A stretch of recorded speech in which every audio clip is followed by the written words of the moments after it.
الرحيم والصلاة والسلام على أشرف المرسلين سيدنا محمد سيد الخلق. السلام عليكم ورحمة الله وبركاته.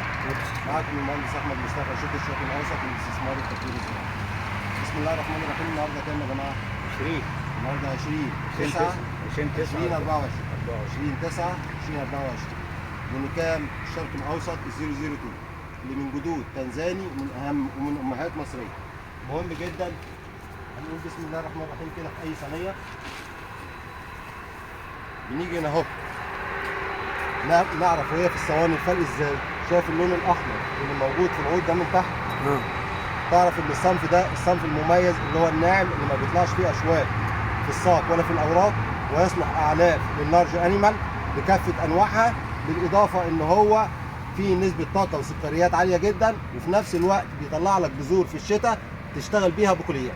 فنقدر نعتمد عليه 50% فورج و20-30% من البقوليات، يعني نقدر نوفر علف اكتر من 80%. بيتحمل الملوحه لغايه 7000 و 8000 بي بي ام، ممكن يعدي من كده لو احنا قدرنا نتحكم في الصوديوم. انتاجيه الفدان بسم الله ما شاء الله الله اكبر ممكن تعدي لك في السنه الثانيه من الانتاج 20 طن في الحشه الواحده. على حسب بقى خدمتك نقول نحش امتى، وعلى حسب ما انت عايز نسبه البروتين قد ايه. كل ما النبات ده فصايل ما بين قصب السكر الاحمر وبين الذروه العويجه، لان هو بيطلع لي شواشي زي الذروه العويجه. فمسافه الزراعه بتبقى ما بين كل واحده لواحده. نقول بسم الله الرحمن الرحيم.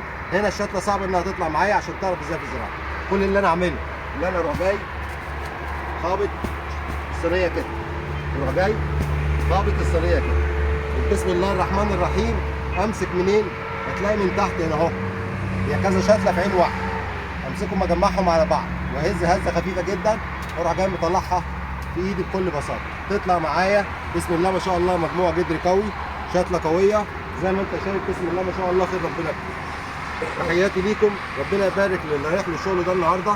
تحياتي وكل سنه وانتم طيبين. انا مش هنشر الفيديو ده الا لما بعد تتم الزراعه عشان الحاج يطمئن قلبه. ان شاء الله الفيديو ده مش هيتنشر ان شاء الله. هو زارع معانا قبل كده. واخبار الشغل ايه؟ لا الحمد لله تمام. الله بسم الله ما شاء الله. ما شاء الله يعني بسم الله ما شاء الله. فخلينا نتكلم، احنا عايزين نطور بعض.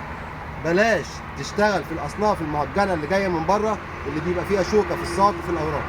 راعي ربنا، حافظوا على الانتاج الحيواني، حافظوا على مصر، حافظوا على فلوسكم، حافظوا على الشغل.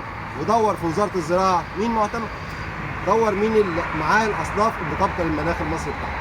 تحياتي ليكم مع تحيات الشرق الاوسط استثمار التطوير الزراعي، وتحياتي لكل الناس الموجودين في المكان. السلام عليكم ورحمه الله. السلام عليكم.